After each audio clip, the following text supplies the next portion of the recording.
Alrighty guys, today I'm going to be correcting the paint on my 1989 Nissan Skyline GTR. This is the stuff I'll be working with today. I got a few options here that you guys can use on your car. Starting off, this is the stuff that I went with. It is the Adams Polish correcting polish. It runs you about 20 bucks for the bottle. It should last you quite a while. I tested this stuff a couple days ago on my buddy's 240 and it actually worked very well. So I just did a little test panel on his car. Wireless wash is just the lubricant that I spray on the polisher before I go ahead and start using the correcting polish. And this is the bad boy I'll be using today. This is the Torque X polisher. It's got some speeds on there. It's the fancy one. I'm actually borrowing this from my buddy. Running the Hex Logic foam pads on there. Orange one's the cutting. The blue one that just fell is something else. The black one's the finishing. I think I'm just gonna go ahead and run the cutting for today. No means am I a detail expert. I've done this a couple times, but nothing major. So anything I say, take it with a grain of salt. Do your research before you start doing stuff to your own car. Just some generic clay bar. This is the Meguiar's stuff, I think. So whenever you're correcting your paint here, you always want to clay bar it beforehand, get all the contaminants out of the clear coat. Correct it, and then I'm actually going to ceramic coat. Where's my ceramic coat? Now this is the ceramic coat I'll be using. This is just some of the cheap stuff. I'll drop links down in the description of where you can buy all this stuff. This polisher here, it's about $55 at Harbor Freight. Works pretty well. This is what I used on my buddy's 240 the other day with the polishing foam. It's not the best of quality, but it will work. I'm gonna be a little bit meticulous with my Skyline, try to prolong the life of its paint. So I'm using the nice pad, the nice polisher, the good quality polish, stuff like that. The ceramic coat I'm using is not the best of quality, but I'm gonna test it out and see how long it lasts. So, enough yapping, let's get on to polishing the car. All right, so this is the current condition of the paint of my Skyline. I'm gonna go ahead and work with this spot right here. Let me kind of zoom you in a little bit. You can see all the swirl marks currently in the paint right here. I have not clay barred this car yet. I have just washed it. So I'm gonna go ahead, I wanna work at the little section here just to demonstrate it to you guys. First off, I'm gonna clay bar this area. I'll probably do about a quarter of this hood. A lot of people tape up the hood to kind of mark it off. So I went ahead and zoomed it out a little bit. I am actually gonna go ahead and use the waterless wash as a lubricant for your clay bar. So what you're gonna do after you clean your car and there's no dust on it, to make sure you do that, you're gonna take your lubricant. You can use soapy water, stuff like that.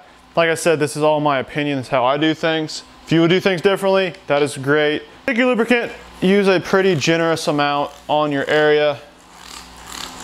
Take your clay bar, start going straight lines, back and forth over the surface of the paint. You'll feel it. You feel it grab. Medium pressure, I would say. Just what I do. Once you go to a few times, you can see all the dirt, contaminants that came up. Take your clay, fold it over on itself a few times, and do it one more time, and you should be good. Alright, you got the last of the contaminants off. I'm gonna go and take my microfiber towel, wipe it off. I am not the most meticulous detailer on the planet. There are more crazy people out there than I am. I try to pay a little bit of attention to detail. Nothing too crazy. It's a car, you drive it, things happen. Just trying to maintain this paint, prolong its life, do what I can. Alrighty, so we got it looking pretty decent. You should be able to feel the difference between the clay barred and the non-clay barred. Now that it's dry, let's move on to the correcting polish. I'm gonna go ahead and break out the polisher and the Adams Polish correcting polish. What the instructions say on the bottle is to go ahead, crack it open, put 4 small, that's not small, oh, it's not small. Put 4 little dots on the pad like that. And they also say to spray their special lubricant thing that I didn't buy. So I got this waterless wash, hit like a mist or two of that. Now I'm gonna go ahead and start this setting on 1, the slowest speed possible. But first I'm gonna go ahead and kind of spread it around. Once you spread it around, you have your polisher on the car. Go ahead and flick it on power 1. Go make a couple passes, get it even coverage, and then put the power to about 4 or 5 and I'm gonna do probably 3, 4, 5, 6 passes on it with kind of medium pressure on it and see what we got.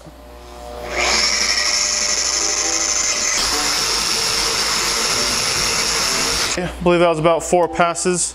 Clean microfiber towel. These are just the Walmart specials because I don't want to spend 500 bucks on towels.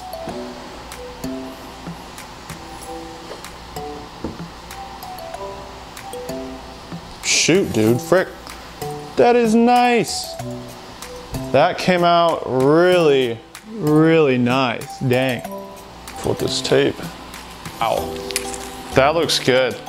Just to make sure it's not leaving any residue, I'm gonna go ahead and hit it with a waterless wash again to see the difference that it made. So here you can see me there with my light.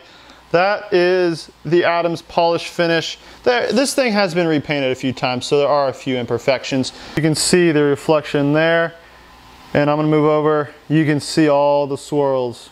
Watch the light. There you go. Dang, that's impressive. All it took was a clean paint, a little bit of clay bar, and about 4.5 passes, polishing it with the correcting polish from Adams, and it looks great, it really does. So I'm gonna go ahead, do the rest of this hood, and show you guys how it turns out. I think I will go ahead and ceramic coat it. I'll show you guys how to do that in a second if you're wondering. But dang, for like 20 bucks for that bottle to make that paint look brand new, that's a pretty good deal. I definitely need to do this to all my cars.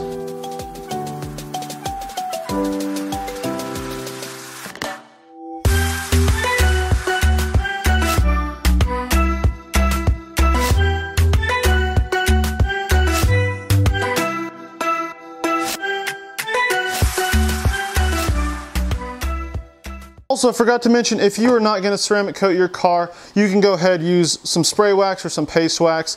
And it's a good time to wax it. Since it is fresh and clear of all the contaminants, it's a good time to put on some wax. I'm going to go ahead and go with the ceramic coat. I think it will last a little bit longer and protect a little bit better. So after we got it all swirl free for the most part, it's not entirely perfect, but it is a lot better than it was before. I've actually never ceramic coated before. This is my first time. This is some just generic auto ceramic coatings, stuff like that. So it came with this little block with a little sponge on there, a little foam, and this little towel. So my understanding of it is you wrap the towel around there, you go ahead and put about 4 or 5 drops of the ceramic coat on here, and you work in a little area, wipe it back and forth like so. I'm probably just gonna do a little area until I feel the ceramic coat has covered it and it's at a good thickness. So let's go ahead, try this out. 4 or 5 drops. Does it back up? A little drop got on that fender right there. Okay, yeah, you can kind of see it's leaving a little residue behind. It says to go in straight lines on the direction, so that's what we're gonna do. Wow, that dries up fast. So I think they want you to let it sit for about 5 minutes, come back and wipe it off. So that's what I'm gonna do. I'm gonna start that timer now. Hopefully it's not scratching this, I don't think it is. All right, time to let it sit. 5 minutes later, it is time to wipe it off. I'm gonna go ahead and use my microfiber again and see, just kind of medium to light pressure. See what it does. Gonna wipe it off lightly. Looks good, I like it. Puts a little more depth in the paint and protects it, which is nice. I actually didn't quite end up finishing the entire hood, so I'm gonna show you from beginning to polished to ceramic coated, and you guys can see the difference, hopefully on camera. So if you can see in the light right there, those are all the swirls and scratches. That's how I got the car from JR. And let's go ahead and move over about there. You can see the difference of the corrected paint for the most part. Like I said, it's not perfect, but it is a lot better than it was. So you can definitely see the difference there. There you go. Moving on to the ceramic coated corner, you can see how the paint gets a little bit deeper right there. Kind of not really, you can't really see it on camera very well. It definitely deepens the paint a little bit. There you have it, guys. I just finished the hood, correcting the paint on my Skyline. I'm gonna go ahead and do the rest of the car. I'm gonna go ahead and end the video here. If you enjoyed it or if it helped you out at all, make sure you give it a thumbs up. Comment down below what car you're gonna go ahead and correct the paint on. Like I said, it doesn't cost too much money and it looks great. Make sure you subscribe to stay up to date with all the stuff we got going on around here. Thanks for watching again, guys. Have a good one.